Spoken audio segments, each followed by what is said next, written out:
নমস্কাৰ এভৰিৱান, মোৰ নাম ধীৰাজ কুমাৰ শৰ্মা আৰু মোৰ ইউটিউব চেনেলত এইটো মোৰ প্ৰথমটো ভিডিঅ'। এই ইউটিউব চেনেলটো খোলাৰ মোৰ প্ৰাইমেৰী মটিভটো একদমেই চিম্পল। আসাম গভৰ্ণমেণ্ট এক্সামৰ ফিল্ডখনত যিবোৰ কনফিউজন চলি আছে সেই কনফিউজনবোৰ দূৰ কৰাটো আৰু বেছিক ইনফৰমেশ্যনখিনি সহজতে যোগান ধৰাটো।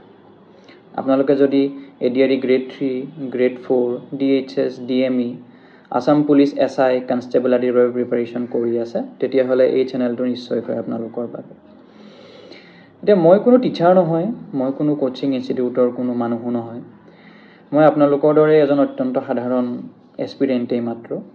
কিন্তু যিহেতু যোৱা 3-4 বছৰৰ পৰা এই ফিল্ডখনতে আছোঁ আৰু সদ্য ঘোষিত ADRE 2.0ৰ ফলাফলত এটা ভাল ফলাফল লাভ কৰিবলৈ সক্ষম হৈছোঁ।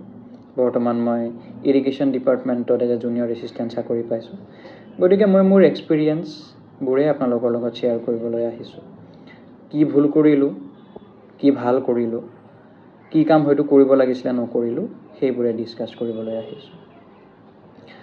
আজিৰ পৰা 2 বছৰ আগতে যেতিয়া মই ADRE 2.0ৰ বাবে প্ৰিপাৰেশ্যন ষ্টাৰ্ট কৰিছিলোঁ তেতিয়া মনত বিভিন্ন প্ৰশ্ন আছিলে। ক'ৰ পৰা পঢ়িম, কি পঢ়িম, কিমান পঢ়িম, কিমান সময় পঢ়িম, 2খন কিতাপেই ভালদৰে পঢ়িম নে বেছি কিতাপ পঢ়িম, বেছি কিতাপ পঢ়িলে যদি আকৌ পঢ়া বস্তুখিনি পাহৰি যাওঁ, কম কিতাপ পঢ়িলে যদি আকৌ এক্সামত কিবা এটা প্ৰশ্ন মিছ হৈ যায়, এইবোৰ। সেই সময়ত সিমান হয়তো মানুহৰ পৰা গাইডেঞ্চো নাপালোঁ।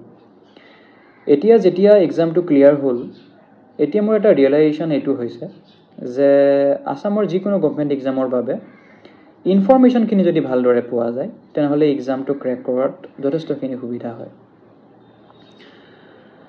এতিয়া মই এই চেনেলটোত 3 ধৰণৰ কণ্টেণ্ট আপলোড কৰিম বুলি ভাবিছোঁ। নাম্বাৰ 1, বিভিন্ন ধৰণৰ আসাম গভৰ্ণমেণ্টৰ এক্সামসমূহৰ বিষয়ে যিবোৰ ইনফৰমেশ্যন ওলায় সেইবোৰ আপোনালোকক যোগান ধৰাটো, বিভিন্ন ধৰণৰ নিউজ ইনফৰমেশ্যনবোৰ। নাম্বাৰ 2, বিভিন্ন ধৰণৰ এক্সাম যেনেকৈ ADRE grade 3, grade 4, SI, Assam পুলিচৰ বাকী এক্সামছবোৰ, DHS, DME এইবোৰৰ বাবে কেনেদৰে পঢ়িব লাগে, কি পঢ়িব লাগে, ক'ৰ পৰা পঢ়িব লাগে, মোৰ যিখিনি এক্সপিৰিয়েঞ্চ আছে সেইবোৰৰ পৰা।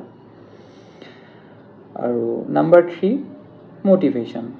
এতিয়া মটিভেশ্যন বুলি ক'লে একো ফিল্মি মটিভেশ্যন নহয়, এনেকুৱা মটিভেশ্যন যিখিনিয়ে আমাক ডাউন টু আৰ্থ কৰিও ৰাখিব আৰু যিখিনি ছাষ্টেইনেবল হয়। কাৰণ কেতিয়াবা কি হয়, মটিভেশ্যন বহুত পালে হয়তো 2-3 ঘণ্টাৰ কাৰণে সেই মটিভেশ্যনখিনিয়ে কাম কৰে, কিন্তু তাৰে পিছত আকৌ আমি বেক টু নৰ্মেল হৈ যাওঁ।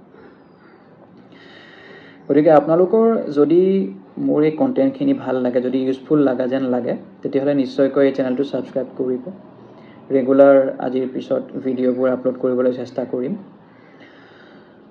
আৰু কমেণ্টছত নিশ্চয়কৈ জনাব আপোনালোকে কেনেকুৱা ধৰণৰ টপিকৰ ওপৰত কথা পতাটো বিচাৰে বা কণ্টেণ্ট বিচাৰে। মই নিশ্চয়কৈ কমেণ্টছবোৰ চাই আপোনালোকক ৰিপ্লাই কৰিবলৈ চেষ্টা কৰিম মানে কি গ্ৰেজুৱেলি কৰিয়ে যাম।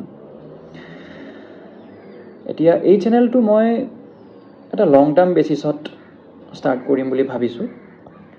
লাহে লাহে গোটেইসোপা মানে এক্সাম ইয়াৰে আওতালৈকে আনিম। প্ৰথমতে ADRE grade 3, grade 4, DHS, DME পৰা আৰম্ভ কৰি পিছত যদি পাৰোঁ APSC।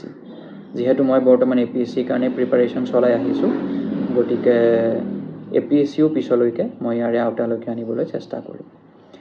যিহেতু অসম গভৰ্ণমেণ্টৰ এক্সামছবোৰৰ জাৰ্ণিটো বহুত টান, মই বিচাৰোঁ যে ইনফৰমেশ্যনখিনি পোৱাটো এটলিষ্ট টান হ'ব নালাগে। সেইটোৱে। গতিকে ছাবস্ক্ৰাইব কৰিব, সহযোগ কৰিব, ইমানেই। ধন্যবাদ।